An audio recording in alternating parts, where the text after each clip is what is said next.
welcome to Ask the Supt. My name is Nya Battle from Edwards Middle School, and I'm your host. Today we have Ms. Robin May, Assistant Superintendent of Curriculum and Instruction. Thank you, Ms. May, for joining me today. Good morning. I'm glad to be here. Let's get right to the questions. As Assistant Superintendent for Curriculum and Instruction, what does your job involve, and how long have you been in this role? I have been in my current position as Assistant Superintendent for Curriculum and Instruction for a year and a half, and my job involves overseeing all curriculum programs pre-K through 12th grade. How difficult is it to maintain all the programs that fall under curriculum and instruction? Well, of course, when you think about curriculum and instruction pre-K-12, that is an enormous span of grade levels, and there are many different curriculum areas that fall under that span, both core curriculum, the arts, foreign languages, exceptional children, English as a second language programming, and so the job is enormous, but I have a very good team, and as long as we work well together and we collaborate, then things run very smoothly. How long have you been working with the school system? I have actually been with Nash-Rocky Mount Schools for 20 years. I started off as a 7th grade science teacher, and then I moved into administration. I was an administrator at the middle school level, the high school level, and the elementary school level prior to moving to the district office. And I have been at the central office now. This is my 4th year, but a year and a half into my current role as assistant superintendent. What do you love most about your job?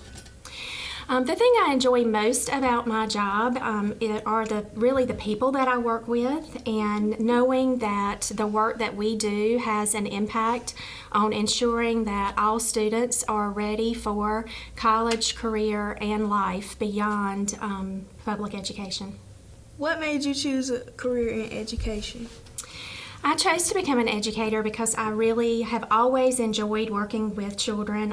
Even when I was growing up and in school myself, I was very active with youth groups at my church, and I also tutored other students, younger students, when I was a student in high school. And so that love of working with students is what drove me to be an educator, and what still drives me today. I want to make sure that the work that I do every day, that I prioritize it in a manner that it is impacting the lives of students in our community. What are your future goals, and do you ever want to be a superintendent? That is a loaded question. People ask me that often. I am very happy in my current role, and at this point I do not have a desire to move into that superintendent's role, but certainly I have 10 years left before I can retire, and so at some point during that 10 years I may certainly move in that direction. How often do you visit middle schools? I try to visit all of our middle schools at least twice a year in a formal visit, but I work with our middle school administrators on an ongoing basis, so usually not a week goes by that I am not in touch with someone at the middle school level, whether it be an administrator or a teacher. What have you learned most from working with students? What I have learned most from working with students? I would say that the importance of relationships and the importance of keeping students engaged in their learning. I think that all humans, whether it's young adults or adults, are driven by collaborating with someone when they know that the person that they're working with cares about them and has a relationship with them. And so I think that is one critical piece that I have learned from students. And then I just think that the other critical piece is that we must engage students in their learning, and we have to make it interesting and motivating. Can you tell us some new things about going on with your department?